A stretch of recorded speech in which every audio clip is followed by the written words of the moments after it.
말씀 같이 제목 한번 읽어볼까요? 같이 읽어보겠습니다. 시작. 예, 사무엘상 6장 19절에서 7장 3절인데 우리 한 절씩 같이 좀 읽겠습니다. 19절 제가 읽고 20절 여러분 읽고 이렇게 하겠습니다. 베세메스 사람들이 여호와의 궤를 들여다본 까닭에 그들을 치사 5만 70명을 죽이신지라. 여호와께서 백성을 쳐서 크게 사륙하셨으므로 백성이 슬피 울었더라.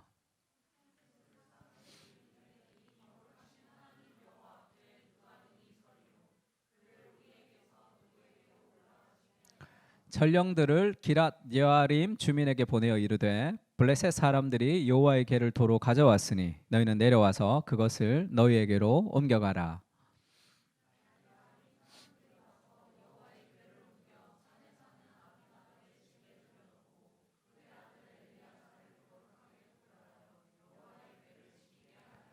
궤가 기랏 여아림에 들어간 날부터 20년 동안 오래 있은지라. 이스라엘 온 족속이 여호와를 사모하니라.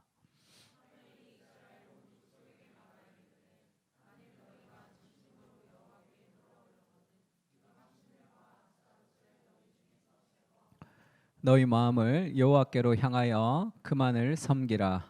그리하면 너희를 블레셋 사람의 손에서 건져내시리라. 아멘. 우리가 지금 어두운 시대에서 일하시는 하나님에 대해서 좀 계속 공부하고 있는데 그 어두운 시대가 왜 이렇게 영적으로 어두운 시대가 되었는지, 그다음 그 어두운 시대 우리가 어떻게 회복해야 되는지에 대해서 그 주제를 가지고 계속 이제 쭉 다윗까지 우리가 쭉 진행될 텐데 예전에 복음과 도시에서 이 J.I. 패커, 우리는 왜 J.I. 패커를 읽어야 하는가라는 그런 기사가 하나 났습니다. 그러니까 왜 이 시대에 우리가 J.I. 패커, 지금 돌아가셨죠? J.I. 패커를 읽어야 되느냐 하면 J.I. 패커가 고전, 기독교 고전을 현대로 이렇게 좀 소개하는 사람이기 때문에 이 시대에는 우리는 J.I. 패커를 읽어야 된다 이렇게 얘기했습니다. 패커가 했던 얘기 중에 이런 얘기가 있어요. 오늘날 교회의 연약함의 뿌리에는 하나님에 대한 무지, 곧 하나님의 도 및 하나님과 교통하는 일에 대한 무지가 자리 잡고 있다는 것이다. 이 사태는 현대의 경향성에서 비롯된 것이다 이렇게 얘기했습니다. 오늘날에 하나님에 대한 무지가 오늘날의 시대를 이렇게 좀 약하게 만들었다는 것은 뭐라 그럴까요? 거룩하신 하나님에 대해서 좀 하나님의 그런 거룩하심과 하나님의 크심이 좀 약해졌다 그럴까요? 그런 시대를 살아가고 있습니다. 우리가. 그래서 하나님의 거룩하심을 좀 회복해야 된다. 패커가 그렇게 얘기하고 있어요. 이걸 좀 어떻게 생각하면 좋으냐면 그 목사님들 중에서도 굉장히 이렇게 젊은 시절부터 좀 뜨는 목사님들, 참 괜찮은 목사님들이 있었는데 하루아침에 나락으로 이렇게 어떤 심각한 어떤 일들을 통해서 그렇게 떨어진 사람도 있습니다. 그러니까 굉장히 잘 나가다가 뭔가 이 심각한 범죄 또 어떤 문제에 이제 잡히는 사람들도 있는데 누가 그런 얘기했어요. 그런 사람들의 공통적인 특징이 뭐냐면 어른이 없다는 거예요. 그러니까 내가 최고, 어른이 없을 때 그 삶의 어떤 부정적인 영향력을 극복할 수가 없는 거죠. 전옥표라는 분이 쓰신 이기는 습관이라는 책이 있습니다. 아주 오래전에 나온 책인데 이분이 삼성전자의 그 삼성의 마케팅의 팀장을 했었어요. 그러니까 이분이 가는 곳마다 꼴찌인 뭐 여기가 실적이 꼴찌다 그러면 이분을 투입하면 1등으로 이제 만들어 놓는 그런 이 전설적인 이 사람이었습니다. 지금 목사님이 되셨어요. 전홍표 목사님이 되셔서 지금 뭐 사역하고 계시던데 여기서 그런 얘기가 있습니다. 그러니까 자기가 이제 마케팅도 잘하고 어떤 걸 잘하는 거든. 근데 자기 후배 중에 자동차 판매하는 사람이 있었어요. 그 후배를 불러서 이분이 이제 코치를 해주는 거죠. 네가 뭐 현대자동차를 판매한다 그러면 현대자동차 카탈로그를 가지고 이렇게 다닌단 말이야. 몇 개를. 그렇게 하지 말고 소비자 중심으로 차를 사는 사람들이 어떻게 살지를 생각해서 우리나라에 있는 모든 자동차 카탈로그를 다 모아가지고 책을 2개로 만들었습니다. 하나는 가격대로 쫙 온 회사 자동차가 다 있는 거예요. 하나는 또 주제별로 이렇게 해서 책을 카탈로그를 다 오려가지고 2개로 만든 거예요. 그래서 고객에게 상담을 할 때 어느 정도의 가격을 생각하고 어떤 차를 생각하느냐 하면 우리나라에 있는 모든 차를 다 상담해 줍니다. 그래서 자기 회사 차 아니더라도 이 사람이 좋아하는 차가 있으면 자기가 아는 그 회사 사람들에게 연락해서 가장 싼 가격에 그것을 이렇게 판매하는 그렇게 이제 가르쳐 준 거예요. 이 전옥표 씨가. 그러니까 누가 이 사람을 안 찾겠어요. 이 사람을 찾으면 모든 차를, 우리나라에 있는 모든 차를 다 소개해 주고 가장 싼 가격으로 살 수 있으니까. 그러니까 자기 회사 차를 팔지는 않지만 그것을 통해서 자기가 수익을 얻지는 않지만 소비자 중심으로 해주니까 이 사람이 판매왕이 된 거예요. 그러니까 전국에서 그 회사 판매왕이 됐어요. 그러니까 소문이 나니까. 그러니까 이 사람이 이제 그 판매왕이 됐으니까 자기의 그 판매 노하우를 막 전국으로 강연을 하며 다녔습니다. 전국으로 막 강연을 하러 다니던 어느 날에 전옥표 씨가 그 사람을 불렀어요. 지금 네가 하나에 한 번에 성공했다고 지금 막 강연하고 돌아다니면 너는 그러다가 인생이 무너진다. 그것도 네가 성공한 것도 아니고 내가 가르쳐 준 걸로 한 분야에 한 번 반짝했다고 사람들이 찾는다고 그렇게 막 돌아다녀서는 안 된다. 더 내공을 길러야 된다. 지금 너 위험하다 이렇게 얘기해 줬습니다. 그러니까 이 사람이 정신을 차리고 정말 이 전옥표 씨의 의견을 잘 듣고 내공을 잘 다져서 지금도 이 책에 나올 때 굉장히 이렇게 탄탄하게 그렇게 이제 자동차를 판매하는 사람으로 계속 성장하고 있다, 그런 얘기를 들었어요. 제가 굉장히 감동받았어요. 그러니까 하나님에 대해서도 우리가 이 거룩하신 하나님에 대해서 너무 가볍게 생각할 때 삶에서 죄의 문제를 이길 수가 없습니다. 삶에 있어서 그 뭐라 그럴까요? 우리 삶에 주는 그 하나님의 어떤 이 무거움, 하나님의 영광이라고 할 때 그 카보드라는 단어는 무겁다라는 뜻이 있어요. 그러니까 그런 하나님에 대한 그런 이 무게를 가지고 있을 때 우리 삶에 좀 무게가 있는 거죠. 가볍지 않은 삶을 살아갈 수 있습니다. 이스라엘 백성이 왜 그렇게 어두운 시대를 살게 됐는가, 영적으로 어두워졌냐면 하나님을 너무 쉽게 생각했어요. 자기들 중심으로. 그래서 전쟁이 일어날 때, 블레셋과의 전쟁이 일어날 때 전쟁에서 지니까 어떻게 생각해요? 아, 그러면 법궤 가지고 와. 법궤 가지고 오면 늘 이겼으니까. 그러면 뭔가 좀 안 돼. 그럼 예배 드리자. 예배 드리면 하나님 복 주시니까. 뭐 그런 거죠. 내가 예배 드리고, 그것이 기계적인, 이 예배라는 것이 이 복을 받는 어떤 기계적인 것처럼 내가 하나님 앞에 이 정도 헌신했으니까 하나님 이걸 해주시겠거니 하는 그 정도로 하나님을 생각한 거예요. 그래서 블레셋에게 패했을 때 여호와의 언약궤를 실로에서 우리에게 가져다가 우리 중에 있게 하여 원수들의 손에서 구원하게 하자. 그러니까 이거는 뭐라 그럴까요? 우리 아까 은쪽 형제 얘기했듯이 종교죠, 종교. 그냥 단순한 신앙이라기보다 그렇게 생각했습니다. 그러니까 져버렸죠. 치고 나서 하나님의 언약궤가 이스라엘 그 블레셋에게 빼앗겨 버렸어요. 그거는 너무 충격적인 거죠. 하나님의 법궤가 가면 늘 승리했는데 하나님의 법궤가 뺏겨 버렸으니까. 그러니까 이스라엘 사람들에게도 그거는 받아들일 수 없는 일. 그 블레셋 사람들도 그건 너무 놀라운 일이죠. 여호와 강한 줄 알았더니 다곤보다 약하구나, 그렇게 생각하는 거니까. 그래서 그의 며느리인 비느하스의 아내, 그 제사장의 아내입니다.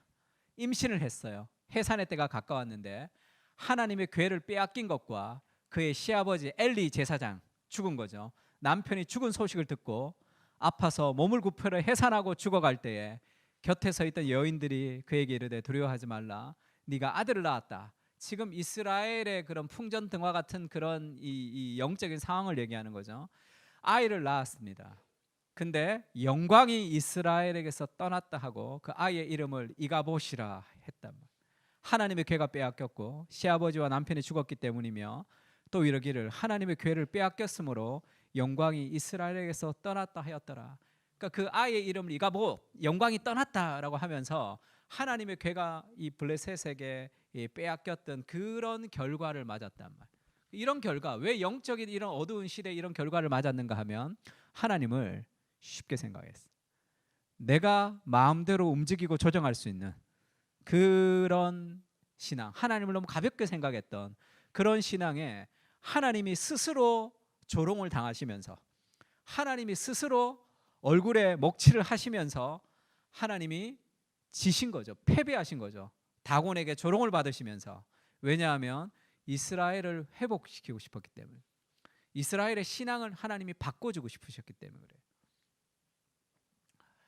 그래서 블레셋 사람들이 하나님의 교회를 빼앗았습니다.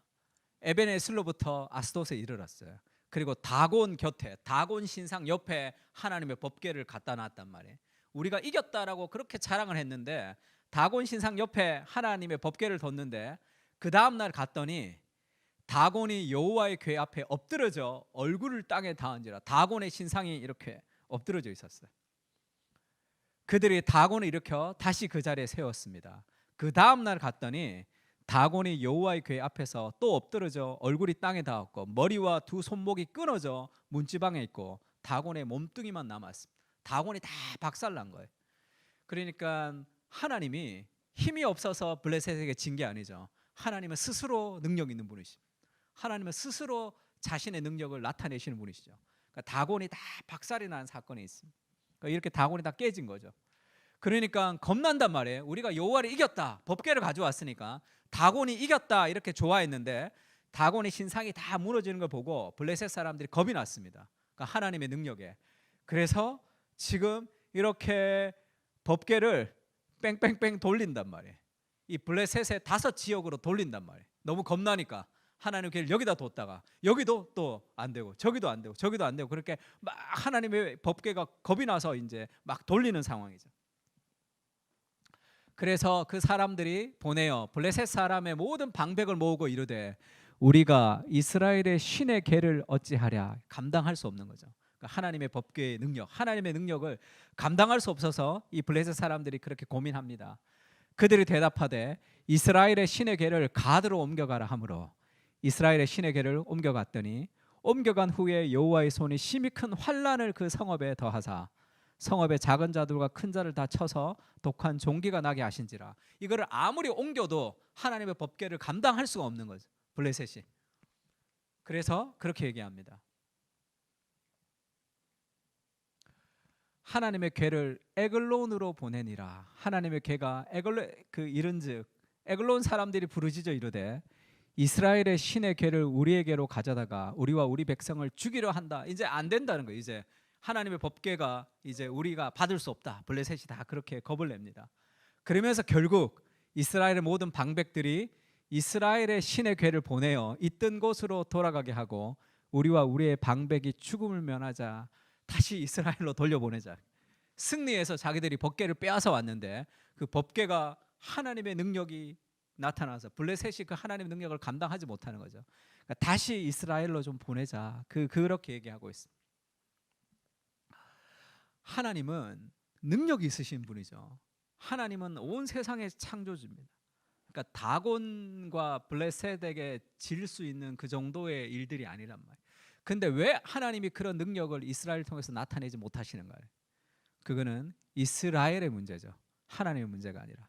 이스라엘이 하나님에 대해서 신뢰하지 못할 때 하나님의 능력을 나타내실 수 없는 거죠. 저렇게 능력 있으신 하나님이 이스라엘의 정결하지 못하는 삶을 통해서 능력을 나타내지 못하신단 말이에요. 우리가 수요일 날 여호수아서 공부하고 있는데 여호수아서도 요단강을 건너죠. 기적같이. 그 다음에 이제 그 가나안과 싸우기 직전에 하나님이 그렇게 얘기한다고. 요단강을 건넜어요. 할례를 받아야 이렇게 얘기하죠. 할례를 받으면 전쟁을 할 수가 없잖아요. 그러면 지금 전쟁 앞두고 요단강 건너기 전에 할례를 받으라 그러면 좀 낫죠. 요단강을 건너면 적군이 코앞이란 말이에요. 여리고가. 그런데 그 바로 앞에서 할례를 받아라 이렇게 얘기하죠. 순결과 거룩한. 내 생각하고는 도무지 할례를 받으면 어떻게 싸워요? 그래서 여호와의 군대 장관이 칼을 빼고 서 있죠. 하나님이 싸우신다. 하나님의 말씀에 순종하는 삶을 통해서 하나님의 능력을 나타낼 수 있는 거죠. 야, 거기서 할례를 받으면 우리가 어떻게 전쟁해? 그거는 못해. 그러면 하나님의 능력이 나타나갈 수 없다. 하나님의 능력이 없는 것이 아니라 하나님의 말씀이 우리의 삶 깊이 들어오지 못하는 거죠. J.I. 패커가 쓴 책 중에 하나님을 아는 지식이라는 책이 있습니다. 강추. 이 책을 여러분이 다 읽고 소화만 할 수 있으면 그럼 얼마나 좋을까. 요즘 이 책을 읽는 사람도 잘 없고 읽어도 이해하는 사람이 잘 없을 정도로 지금 이렇게 문해력이 좀 떨어진 시대가 됐는데, 이 책이 제가 20살쯤 됐을 때 굉장히 많이 팔리던 책입니다.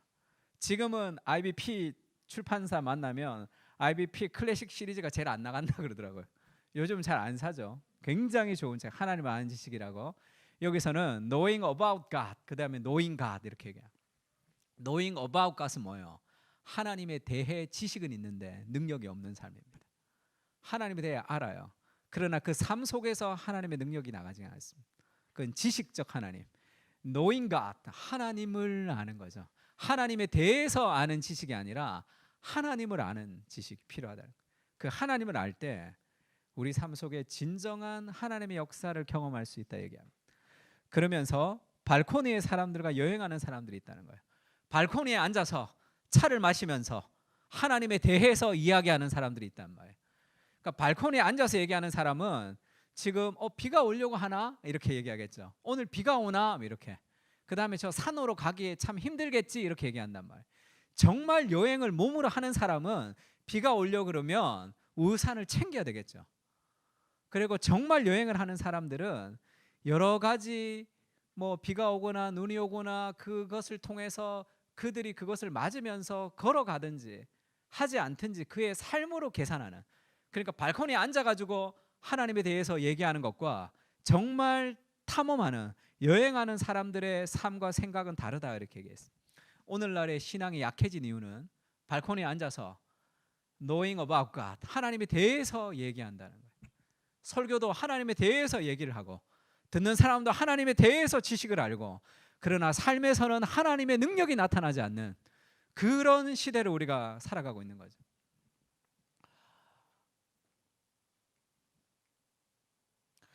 데이비드 웰스라는 사람이 쓴 책 중에 시리즈 4권짜리 시리즈가 있습니다. 굉장히 현대 사회를 좀 비판하는, 현대 미국의 교회를 좀 비판하는 그런 이제 학자인데, 데이비드 웰스가 그런 얘기를 한번 했어요. 우리가 몸담은 현대 세계는 우리로 하여금 모든 실제가 내면에 재배치되었다고, 무엇이든 중요한 것에 이르는 길은 자아를 통하는 수밖에 없다고, 다른 소비자 상품과 마찬가지로 우리의 영혼도 우리의 필요, 시간, 여건에 맞는 맞춤형이 되어야 된다고 생각하게 만들어준다는 거예요. 오늘날의 현대성이 자기 자신에게 맞춤형으로 나를 통해서 내가 이해하고 내가 생각하고 내가 판단하는 삶에 적합하도록 되어 있기 때문에 신앙도 자신의 필요와 시간과 여건에 맞는 맞춤형이 되어야 된다고 생각하는 경향이 있다는 거예요.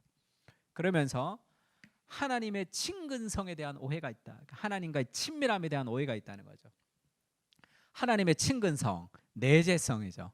우리가 붙들어야 할 목표이지만 하나님과 친밀해진다는 것은 좋은 거죠. 그러나 이것을 오염시키는 것이 현대의 문화가 하나님의 친근성을 오염시키는데, 모든 실제를 자아로 축소시키고 하나님도 자기 안에서 발견되고 하나님에 대한 가장 중요한 지식도 자기를 통해서만 알게 된다고 생각하는 사고방식이죠. 내가 이해되는, 내가 원하는, 내가 순종하고 싶은 것을 순종하고 내가 이해되지 않는 것은 순종하지 않는. 그러면 만약에 우리가 요수아 시대에 살았다면 하나님의 능력을 우리 삶 가운데 경험하지 못하는 거죠. 전쟁을 앞두고 할례를 받는다는 것이 무슨 일입니까? 그게 말이 되지 않잖아. 이는 우리에게 하나님의 친근성에 대한 감각을 주기는 하지만 오염된 감각을 준다는 거죠. 우리 자신은 오염된 존재이므로 내 판단, 내 느낌, 내 생각이 진리가 아니란 말이에요.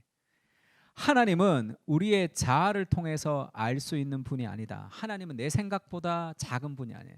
하나님 내 생각보다 크신 분이십니다. 하나님의 크심을 우리가 인식할 때 우리가 상상하지 못하는 일들을 우리 인생 가운데 경험할 수 있는 거죠. 내 판단, 내 상식 이상의 하나님을 신뢰할 때 가능한 일이죠. 그래서 이사야서 55장 8, 9절 이런 말씀 있죠. 이는 같이 한번 읽을까요? 시작.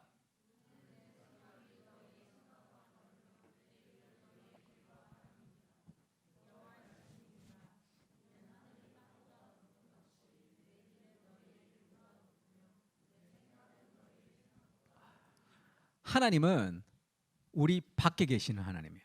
하나님 우리 안에 계시지만 온 우주를 창조하셨던 그 창조님, 그러니까 창조님이 뭐야? 창조주 하나님.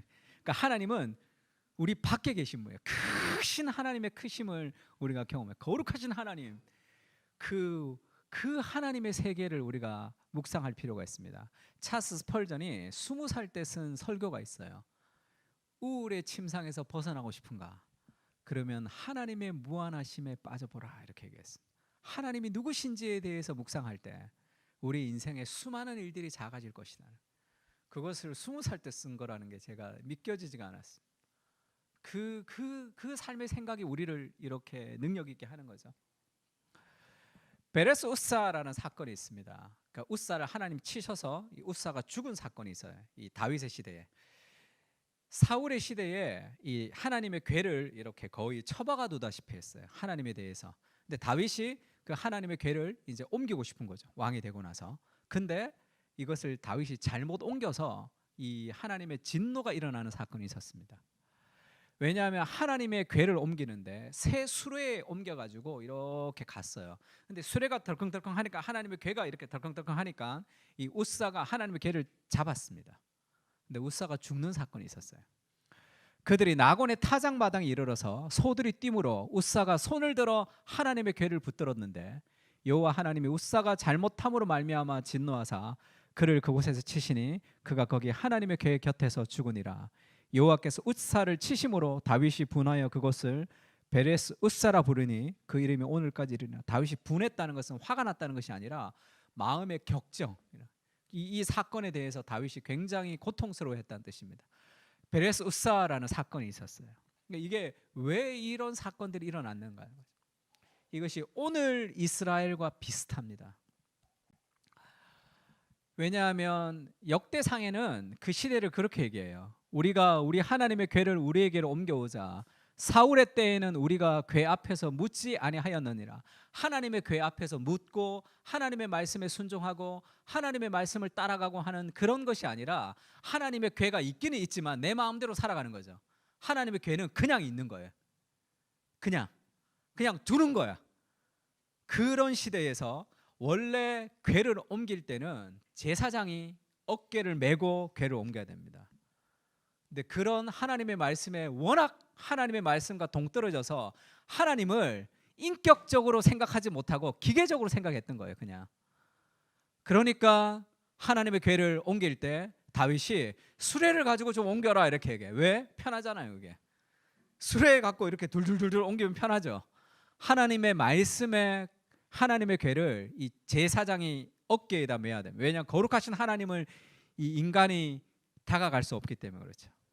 근데 다윗이 그냥 수레에다가 매가지고 둘둘둘둘 옮기다가 그런 일들이 있었단 말이에요.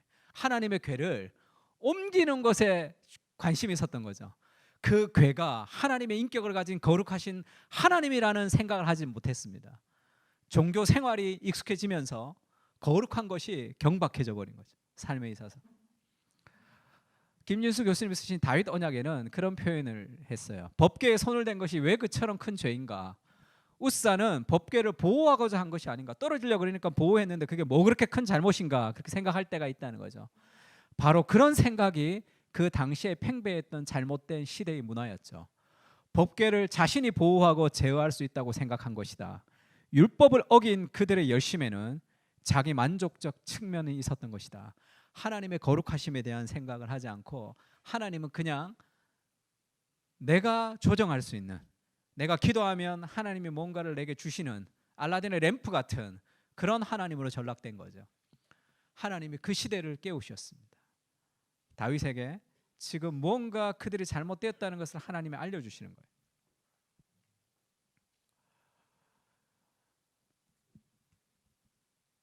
블레셋도 마찬가지입니다. 이스라엘이 법궤를 빼앗겼어요. 근데 그 법궤를 빼앗아서 우리가 힘이 있어서 여호와보다 힘이 있다 그랬지만 하나님이 다곤의 신상을 다 깨트리며 블레셋이 감당할 수 없는 하나님의 능력을 보여줬습니다. 그러니까 블레셋이 이제 그 법궤를 이제 이스라엘에게 다시 보낸다는 거예요. 다시 보내는데 그냥 보내면 너무 부끄럽잖아. 우리가 이겼는데 이걸 우리가 감당할 수 없어서 너무 하나님이 무서워서 우리가 보낸다라는 것은 너무 부끄러우니까 머리를 씁니다. 그러므로 새 수레를 하나 만들어 멍에를 메어보지 아니한 젖나는 소 2마리를 끌어다가 소의 수레를 메우고 송아지를 떼어 집으로 돌려보내라. 지금 하나님의 법궤를 이스라엘로 보내는데 이 수레, 그러니까 이 블레셋이 하나님의 율법을 모르니까 그냥 수레에 실어서 법궤를 보내는데 젖나는 소 2마리로 끌어야 돼요. 그러니까 젖 먹이는, 그러니까 그 새끼 송아지들을 따로 떼어서 보내는 거죠. 그러니까 아주 어린 아이 젖 먹이는 엄마에게 애를 떼놓고 그 엄마 소로 지금 이 법궤를 실어서 보내라고 합니다. 왜 그렇게 머리를 쓰냐 하면 여호와의 궤를 가져다가 수레에 싣고 속건제로 드릴 금으로 만든 물건들은 상자에 담아 궤 곁에 두고 그것을 보내어 가게 하고 보고 있다가 만일 궤가 그 본 지역 길로 올라가서 벳세메스로 가면 이 큰 재앙은 하나님이 우리에게 내리신 것이고 그렇지 아니하면 우리를 친 것이 그의 손이 아니요 우연히 당한 것인 줄 알리라. 이게 무슨 말이에요? 그 젖나는 암소 2마리에 하나님의 법궤를 실어서 이스라엘로 보낸단 말이에요. 근데 이 송아지들을 떼놨으니까 그게 얼마나 이 어미 소가 얼마나 마음이 안타깝겠어. 그래서 그거를 만약에 돌아보기라도 하면 이거는 우연히 생긴 거야 이렇게 얘기하는 거예요. 근데 얘가 안 돌아보고 그냥 쭉 가면 하나님이 우리에게 징계를 한 거라고 그렇게 생각을 하자는 거예요. 그러면서 이들이 기대했던 건 뭐예요? 돌아볼 거니까 당연히 돌아보면 이 재앙이 하나님이 내린 게 아니라 우연히 생긴 거다. 그러고 이제 보내려고 했단 말이에요. 그래서 이 벳세메스로 가는 소가 이렇게 가고 저기 송아지가 저렇게 떼어져 있는 거죠. 성경이 이렇게 되어 있습니다. 6장 12절 읽을까요? 암소가 시작.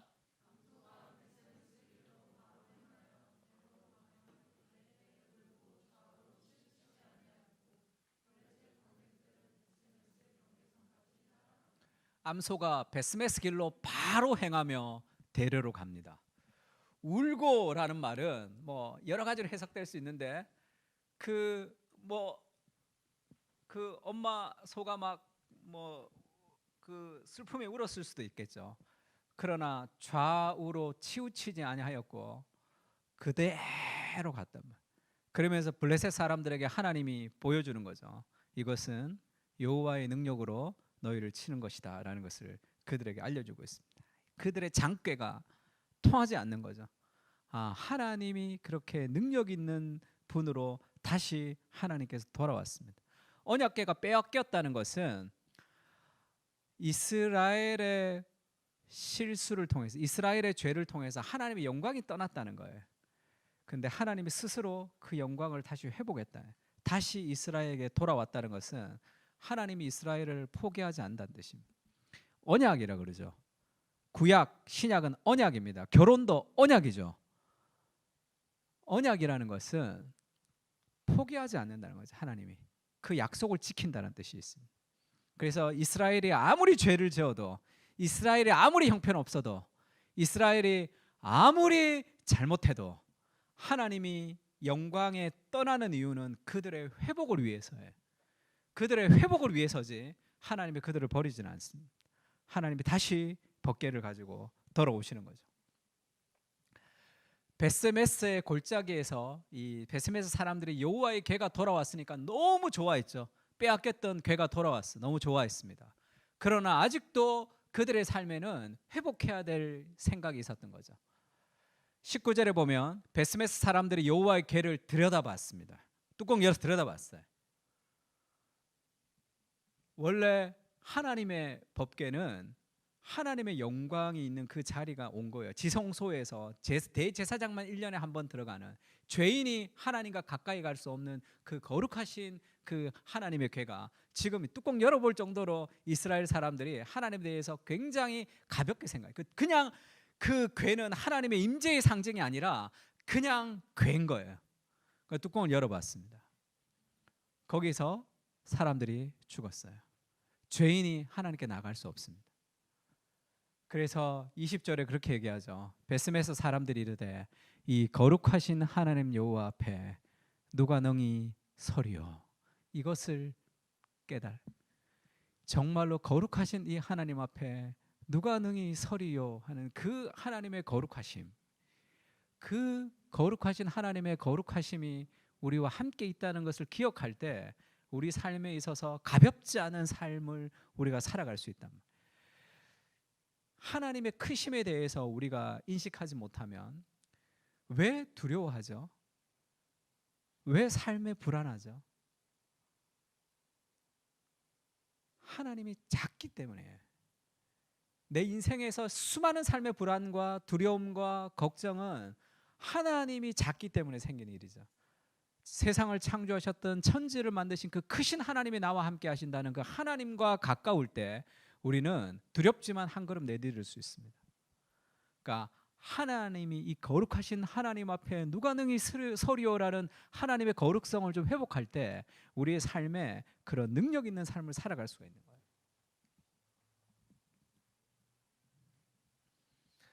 그래서 그 사건이 있고 지금 사무엘이 그렇게 얘기하죠. 사무엘이 이스라엘 온 족속에게 말하 이르되 만일 너희가 전심으로 여호와께 돌아오려거든 이방 신들과 아스타롯을 너희 중에서 제거하고 너희 마음을 여호와께로 향하여 그만 섬기라. 그리하면 너희를 블레셋 사람의 손에서 건져내시리라. 지금 하나님의 문제가 아니라 그들의 삶에 있어서 하나님에 대한 잘못된 오해, 하나님을 바르게 알지 못했던 그 삶의 오해들을 이 사무엘이 선포하고 있는 거죠. 하나님의 거룩하심을 바르게 알고 다른 것들을 제거하고 하나님을 섬기라. 그러면 하나님이 너희를 통해서 다시 역사하실 것이다. 이렇게 얘기하고 있습니다. 하나님의 거룩하심을 얘기할 때 우리가 썸머 플러스 할 때 우리 이정규 목사님 오셔서 설교했죠. 하나님의 거룩하심을 설교를 했는데 그 예화를 굉장히 좋아하더라고요. 저한테 다시 또 했어요. 저한테도 목사님 내가 어떻게 설교했는지 아십니까? 그러면서 그때는 뭐 은종 형제랑 뭐 고상섭 목사님이 있을 때 누가 더 잘생겼냐, 그래서 막 논란이 심했다 그러는데 그때 논란이 심했다는 얘기를 제가 전해 들었는데, 그다음 우리 세바스찬과 3명이 있으면 누가 더 잘생겼냐 막 고민이 시작된다는 거야. 아, 누가 더 잘생겼냐. 그때 차은우가 등장하면 그 모든 고민이 다 사라진다는 거야. 그거는 3대 1로 나뉜다는 거죠. 그게 거룩은 구별됨, 뭐 그렇게 얘기를 해서 아주 효과적으로 설명을 했다 이런 얘기 하더라고요. 그래서 제가 물었어요. 그러면 구별성은 되는데 초월성이 설명이 안 되잖아. 그랬더니 차은우는 초월의 존재라고 그렇게 얘기하더라고요. 아, 설명이 되네. 내가 그렇게 생각했어요. 하나님의 거룩하심이라는 것은 이 초월성에, 그러니까 인간적인 생각 안에 들어오는 하나님이 내 친구 정도가 아니란 말이에요. 나를 위로해 주는 내 친구 정도가 아니라 하나님은 우리 밖에 계신 하나님의 그 하나님의 거룩하심, 그게 하나님의 초월성, 우리 밖에 계신 그 하나님에 대해서 알 필요가 있습니다. 그 하나님을 우리가 어떻게 느끼고 누리느냐는 문제죠. 하나님의 거룩하심을 우리가 이제 그럼 어떻게 느끼느냐? 그럼 하나님 너무 무서워, 우리가 하나님 너무 두려워, 뭐 그런다고 우리 삶에 어떤 겸비해지고 그런 게 아니잖아요. 제가 예전에 하나님이 어디서나 너와 함께 하신다 그렇게 얘기했더니 초신자였어요. 화장실에 갔는데 하나님 계신다고 생각하니까 너무 찝찝해서 내가 볼일을 못 보겠다 이런 얘기 하더라고요. 뭐 그런 개념이 아니죠.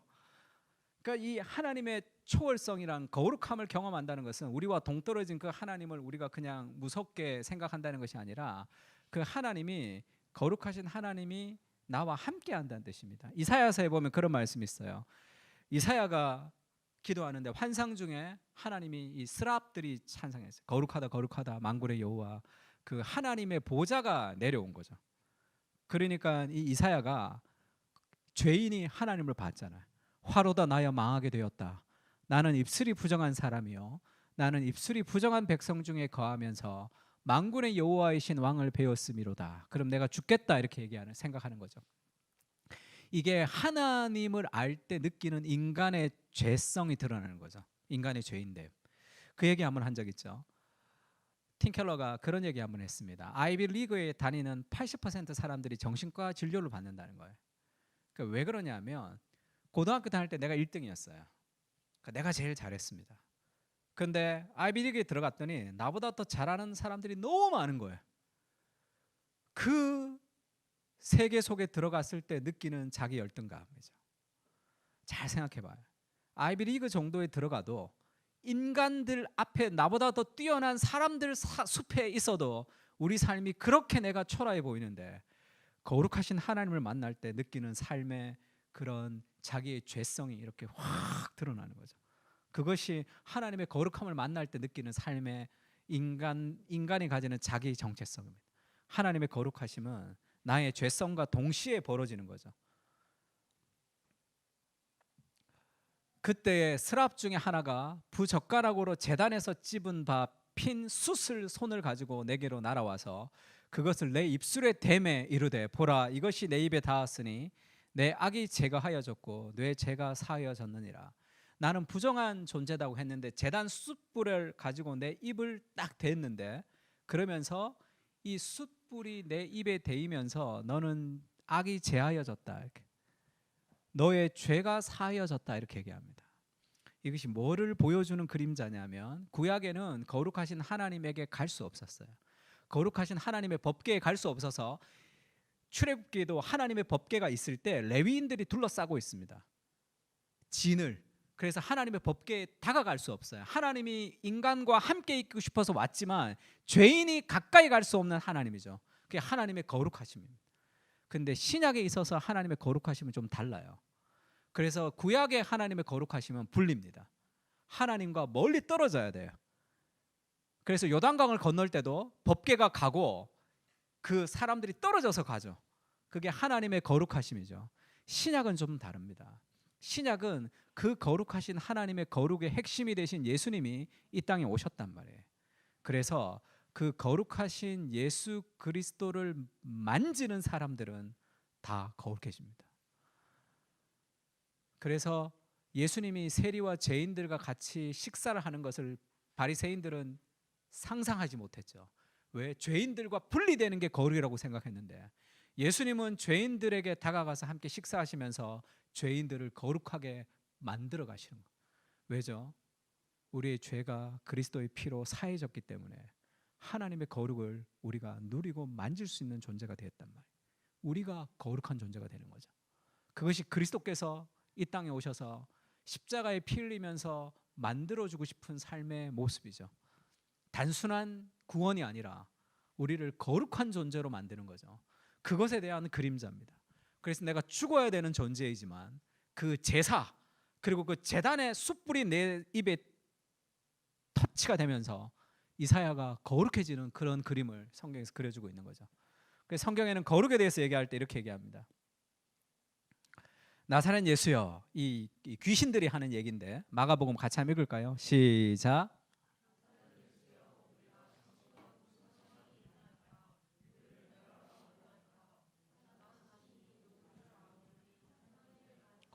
마귀가 그렇게 얘기하죠. 나는 당신이 누군지를 아는데 당신은 하나님의 거룩한 자이시다.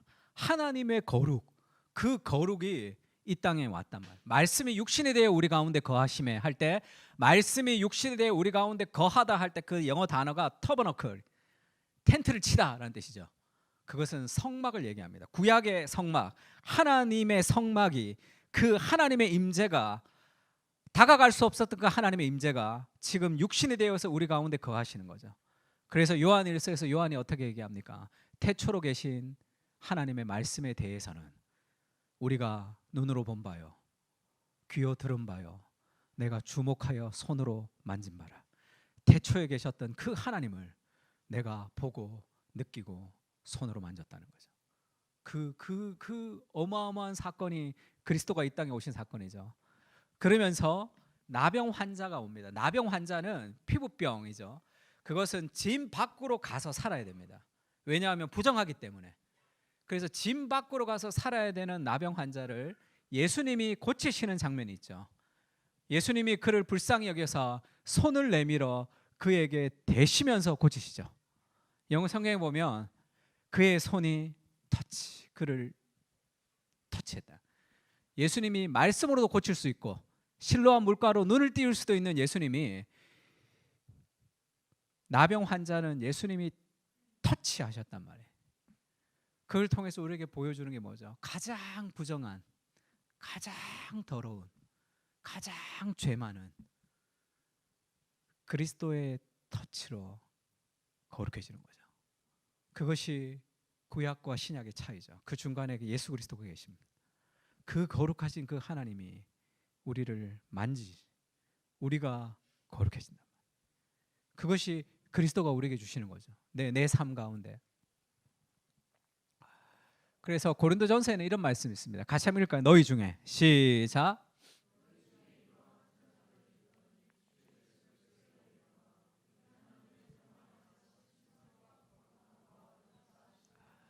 주 예수 그리스도의 이름과 우리 하나님의 성령 안에서 씻음과 거룩함과 의롭다 하심을 받았느니라는 이 그 동사가 무슨 동사야? 앞으로 받을 것이다가 아니죠.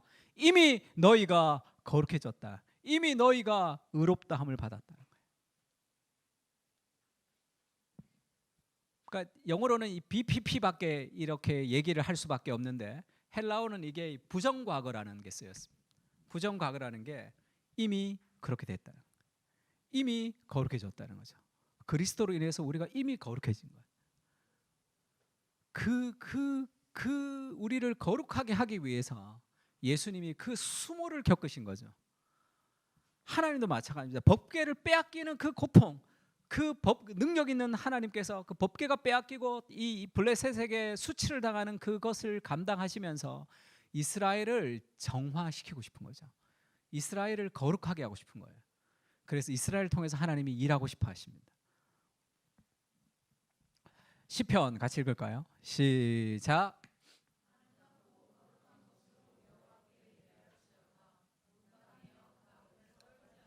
하나님의 거룩하심을 우리가 이제 어떻게 경험하는가 하면 시편에는 아름답고 거룩한 것, 원래 히브리 성경 그대로 하면 거룩한 아름다움의 빛 이렇게 얘기합니다. 이 거룩 안에는 이 아름다움이 있단 말이에요. 그러니까 우리가 하나님의 거룩하심을 어떻게 경험하냐 하면 말할 수 없는 하나님의 아름다움을 우리 가운데 하나님이 심어주시면서 그 하나님의 거룩하심에 대한 그 감각이 커지는 거예요. 무슨 얘기냐면 이런 거죠. 요한복음 13장 1절 같이 읽어보겠습니다. 6월절 전에 시작.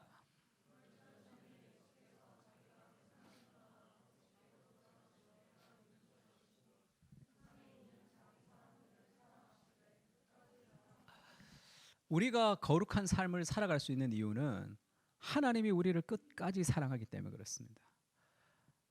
자신이 명예의 수치를 당하면서도 이스라엘을 회복시키고 싶은 하나님의 마음이 법궤가 빼앗기고 하나님이 다시 돌아오고 그런 과정을 통해서 하나님이 이스라엘을 계속 깨우시는 거죠. 왜냐하면 그 이스라엘을 통해서 하나님이 일해야 되니까. 그 이스라엘을 통해서 하나님이 세상을 변화시켜야 되니까.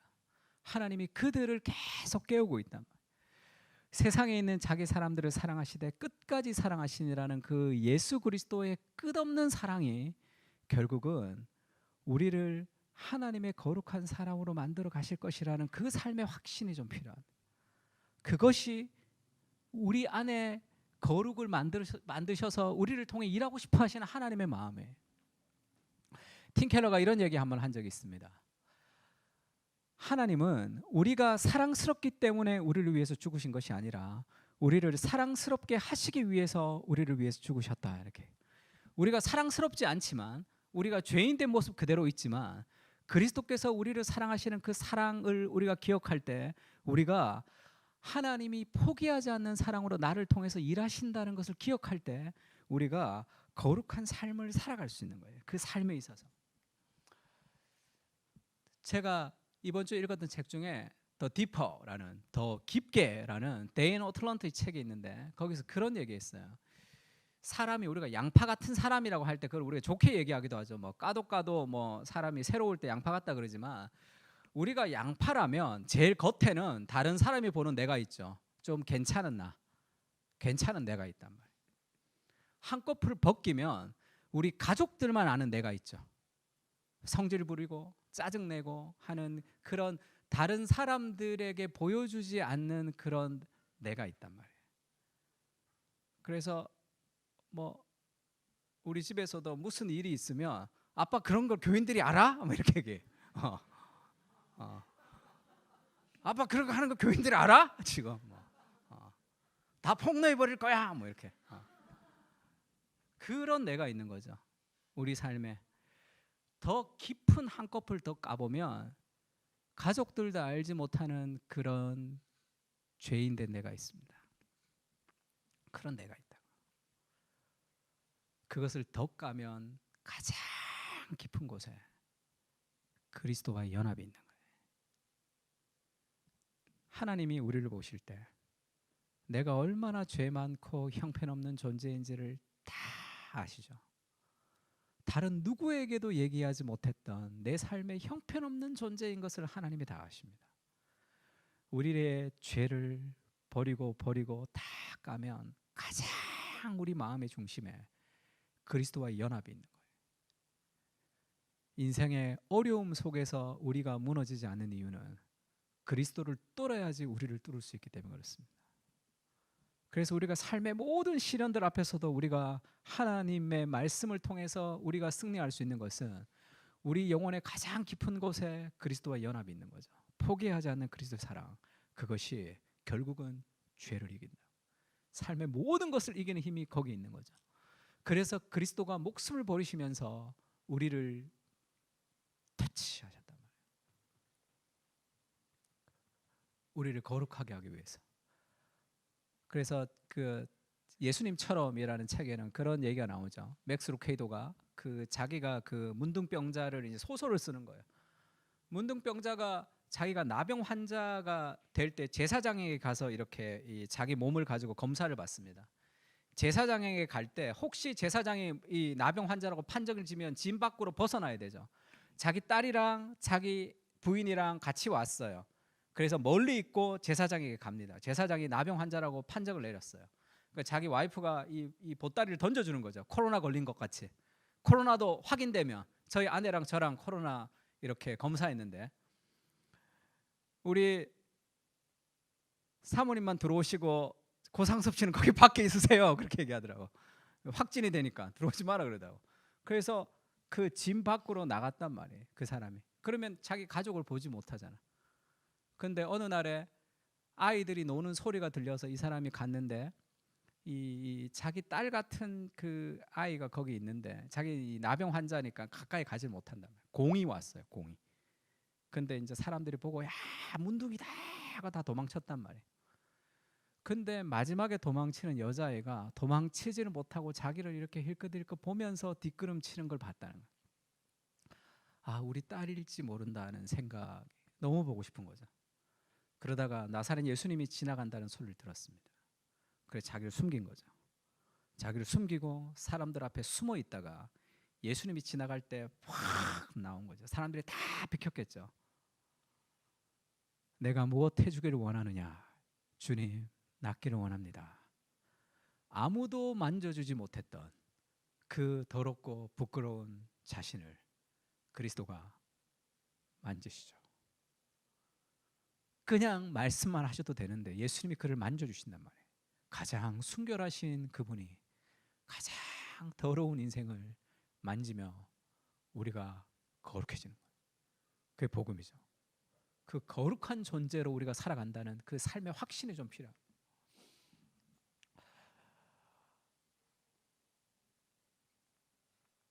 다윗이 골리앗을 이길 때도 늘 하던 거죠. 늘 자기가 양을 지키면서 돌팔매하던 그걸 가지고 하나님이 사용하신단 말이에요. 골리앗을 이길 때 사울의 갑옷을 갖고 가는 것이 아니라 뭔가 특별한 능력을 하나님 우리에게 주셔야 되는 것이 아니라 내가 늘 하던 그것을 하나님이 사용하시면 돼요. 내가 늘 하던 그것을 하나님이 사용하시면 되죠.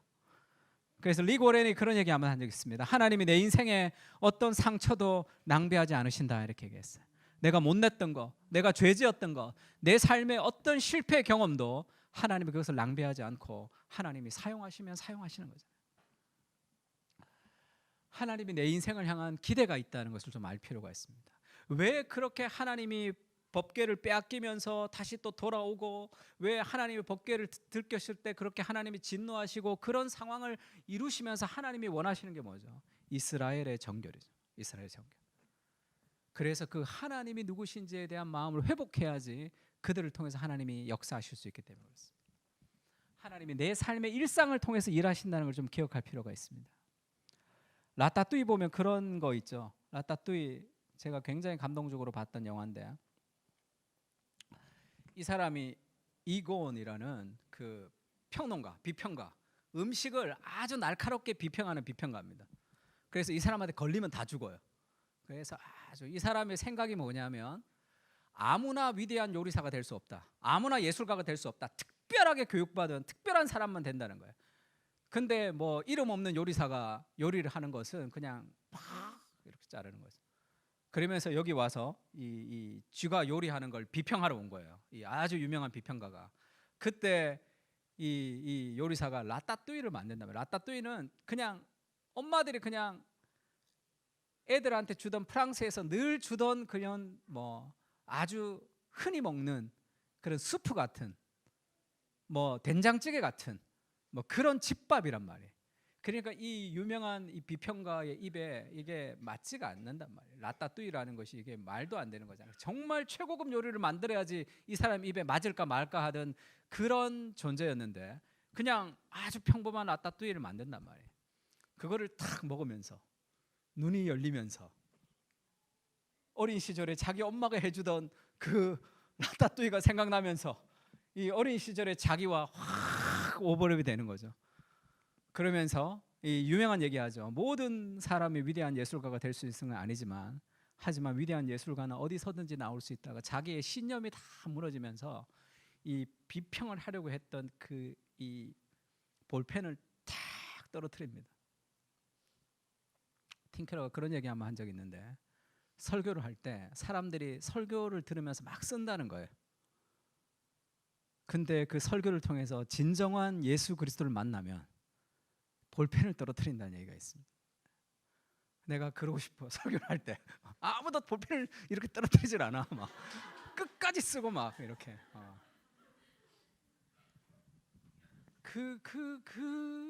뭐 그냥 내가 가지고 있던 그 작은 거, 내 삶의 일상을 하나님이 사용하시는 것을 통해서 하나님이 일하시는 거죠. 특별한 능력이 필요한 게 아니에요.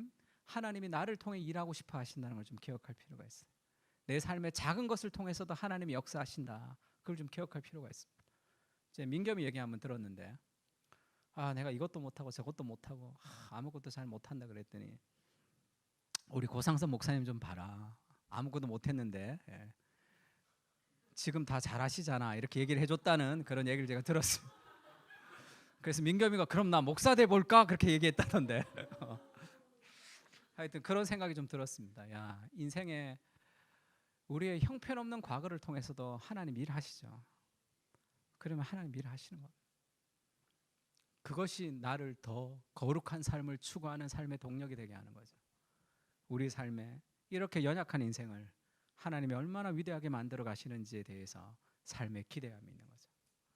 그런 우리의 일상을 통해 일하시는 그 하나님이 우리 가운데 좀 있었으면 좋겠습니다. 한번 같이 좀 찬양할까요?